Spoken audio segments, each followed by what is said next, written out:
Hello दोस्तों, स्वागत है आपका हमारे यूट्यूब चैनल पर। दोस्तों, आज हम आपको यूपी पुलिस री एग्ज़ाम 2024 के टिप्स एंड ट्रिक बताएंगे जो आपको 100% पास होने में कामयाब करेंगे। दोस्तों, लगभग मुझे 5 से 6 साल का अनुभव है और यूपी पुलिस जब आपकी 49,000 और 50,000 की जो वैकेंसी आई थी उसमें मेरे लगभग 10 बच्चे जो है पास थे, वो मैं आपको बताऊँगा। और जो है यूपीएसआई जो है मेरा 1 नंबर से रुका था, क्योंकि मैं उस समय रेलवे की तैयारी कर रहा था। ये पर मुझे लग नहीं रहा था कि मैं यूपीएसआई पास कर पाऊंगा, नहीं तो थोड़ी और मेहनत करता तो यूपीएसआई हो जाता। लेकिन जो मैं सीखा हूँ, जो मैं जाना हूँ, वो आपके साथ अपना अनुभव आपके साथ शेयर करता हूँ। दोस्तों, इस समय मैं रेलवे में जॉब कर रहा हूँ, चूँकि उसी की तैयारी कर रहा था, उसी के बीच में यूपीएसआई का पेपर भी आ गया था। लेकिन अब हम आपको बताएंगे कि आपके एग्ज़ाम में क्या आपको करना चाहिए और क्या नहीं करना चाहिए। लास्ट टाइम में अब आप क्या करें क्या ना करें, ये बहुत इंपॉर्टेंट है। क्योंकि मैंने काफ़ी बच्चों को जो है सेलेक्ट कराया है और बिल्कुल लो लेवल से जो है वो सिलेक्ट हुए हैं। उनको क्या तरीका अपनाया होगा, उन्होंने क्या क्या रणनीति रही होगी, क्या उनका अनुभव रहा होगा, वो सारी बातें हम आपको साथ शेयर करते हैं। उनका फीडबैक आपके साथ शेयर करते हैं दोस्तों, ठीक है। अब देखिए दोस्तों, आपको सबसे पहले क्या करना है। अब आप जानते हैं कि आपको एग्ज़ाम जो है आपका 21 अगस्त से शुरू है। तो अब आपको दोस्तों टेंशन नहीं लेनी है, किसी भी प्रकार की टेंशन नहीं लेनी है।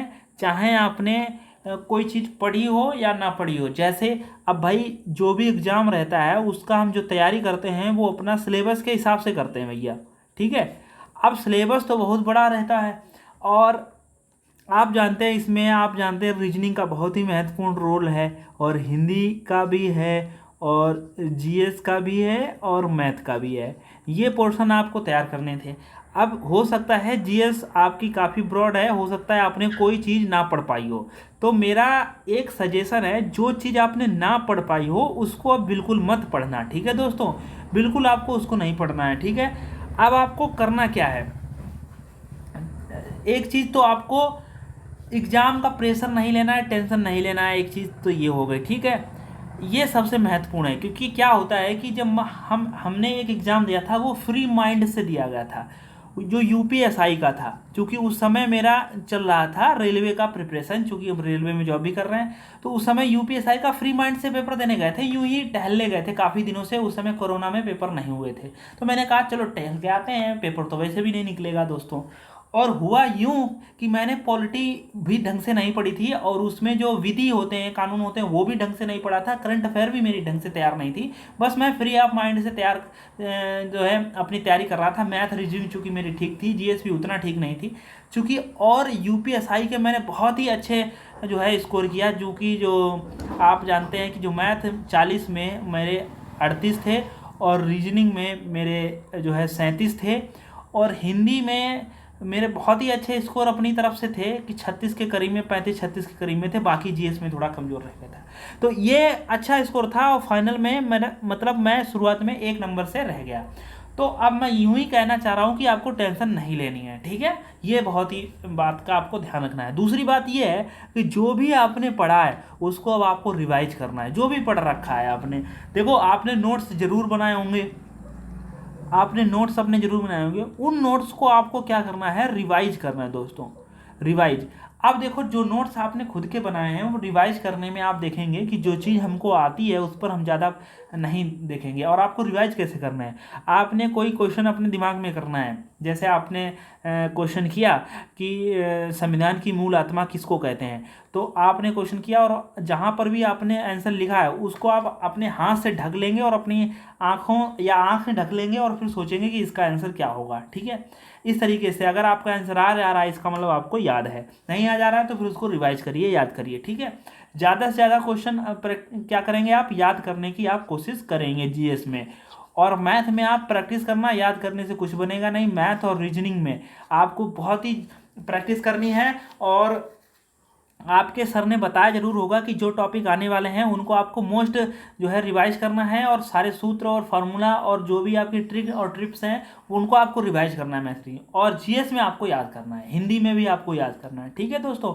और याद करने का तरीका सबसे बेस्ट है, जो भी क्वेश्चन आपने करना है अपने आंखों पे, जैसे आपने देखा कि आपको देखना है कि उत्क्षिप्त व्यंजन कौन से हैं, या हिंदी में आपने देखना है कि संघर्षी व्यंजन कौन से हैं, स्पर्श संघर्षी व्यंजन कौन से हैं। अगर आपका आंसर आ जा रहा है आंख बंद करके तो आपको याद है, नहीं आ जा रहा है तो फिर आपको याद करना है। ठीक है, इस तरीके से आपको रिवाइज करना है। ठीक है दोस्तों।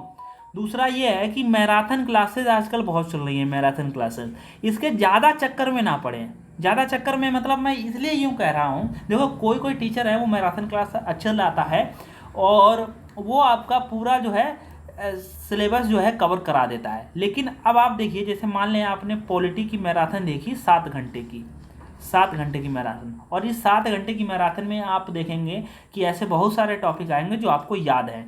अब जिनको याद है उनको हम क्यों देखें, अगर आपके इसके पॉलिटी का नोट्स आपको बना रखा है तो आप देखेंगे कि पूरी पॉलिटी आपको रिवाइज करने में आपको 2 घंटे लगते हैं, और मैराथन को पढ़ने में 7 घंटे लेते हैं। क्यों? क्योंकि जो बंदा पढ़ा रहा है वो लिख रहा होगा बोर्ड में, समझा भी रहा होगा, कमेंट भी पढ़ रहा होगा, सबके रिप्लाई भी करेगा, और इन सब में बहुत टाइम जाएगा।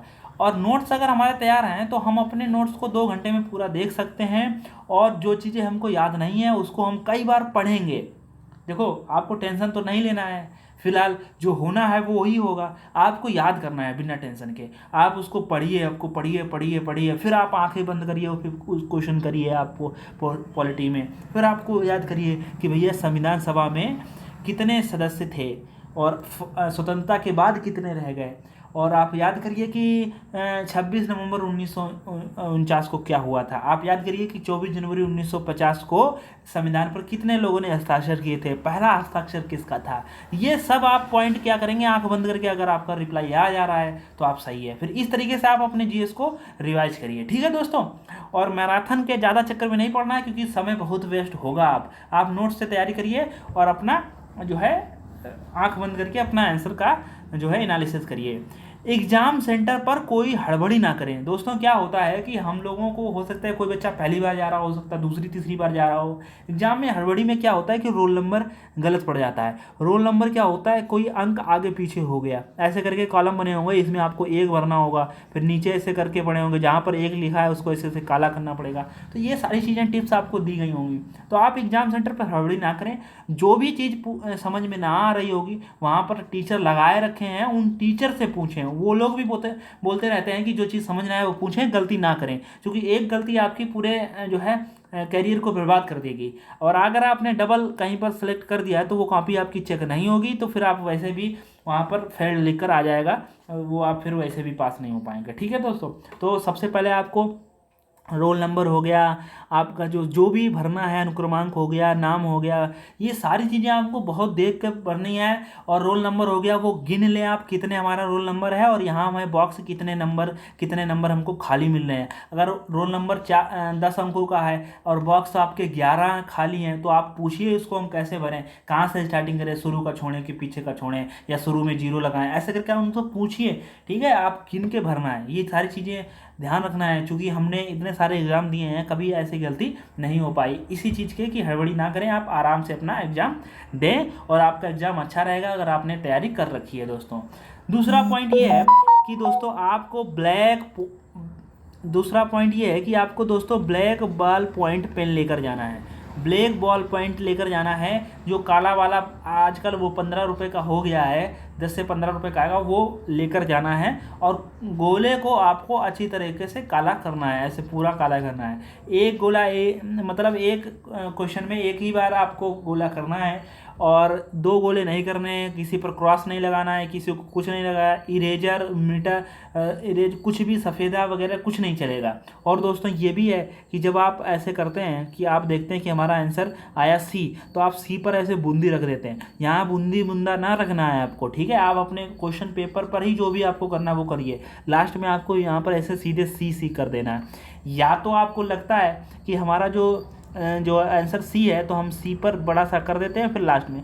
मैं तो आपको सजेशन यही करूँगा कि अपने क्वेश्चन पेपर में अपना आंसर कर लीजिए, और आपको क्वेश्चन पेपर में आंसर कर लीजिए। और आपको ये भी नहीं करना है पूरा पेपर हल कर रहे हो फिर बाद में गोला भर रहे हो, ये गलती भी मत करना, कई बार गोला छूट जाते हैं। तो आपको क्या करना है, आपको जो कैटेगरी दी गई है, जैसे आपको मैथ हो गया, रीजनिंग हो गया, हिंदी हो गया, जीएस हो गया, तो आपने पहले पूरी मैथ हल कर ली, उसके बाद में फिर मैथ के गोले भर लिए, ठीक है। फिर रीजनिंग हल कर लिए, फिर रीजनिंग के गोले भर लिए, फिर हिंदी हल कर ली, फिर हिंदी के गोले भर दिए, फिर जीएस हल कर दी, फिर जीएस के गोले भर लिए। इस तरीके से करना है। अब आप जब मैथ हल करेंगे तो हो सकता है आपके मैथ जो रीजनिंग जो है आपकी 60-70 नंबर 60-65 की आएगी, वैसे तो 38 का रखा है चूँकि रीजनिंग का वेटेज ज़्यादा है।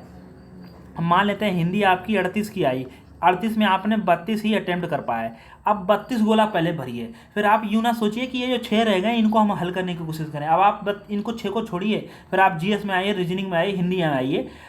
मैथ में आपके मान लेते हैं 20 क्वेश्चन आए मैथ के, आपने 14 अटेम्प्ट कर पाए, 6 छूट गए, तो 6 को आपको बाद में देखना है। पहले आपको एक सारा जो है सब पूरा अटेम्प्ट कर देना है। जैसे अब 32 हिंदी के हो गए, अब हिंदी का गोला भर लीजिए। जब आप इस तरीके से देखेंगे तो लास्ट में आपका टाइम बचेगा। तो आपको जो लगता है कि ये क्वेश्चन मैं कर सकता था, तो सबसे पहले उस क्वेश्चन पर जाइए, उस क्वेश्चन को अटेम्प्ट करिए, और जैसे ही आपका वो क्वेश्चन आंसर आ जाए वो सीधे फिर आप उसको पेपर मत लगाइए, उसका आपको क्वेश्चन देख के गोला भर दीजिए, फिर अगला देखिए क्वेश्चन वो हो जाए, फिर अगला गोला भर दीजिए। इस तरीके से आप देखेंगे तो जल्दी जल्दी से आपको स्पीड में करना है, आपके गोले भी आगे पीछे नहीं होंगे। दोस्तों क्या होता है कि बहुत सारे लोग पूरा प्रश्न कर लेते हैं, फिर गोला जब भरते हैं तो उनकी शुरुआत 1 नंबर से करना था, वो 2 नंबर से भरने लगते हैं और फिर सीधे भरते चले जाते हैं, तो सारे ही क्वेश्चन गलत हो जाते हैं। तो ऐसा हमारे जो साथ पढ़ाते थे टीचर, उनका टीजीटी में उन्होंने ऐसा कर दिया, क्योंकि वो टीजीटी में पास हो जाते अगर वो उन्होंने गोला सही भरे होते।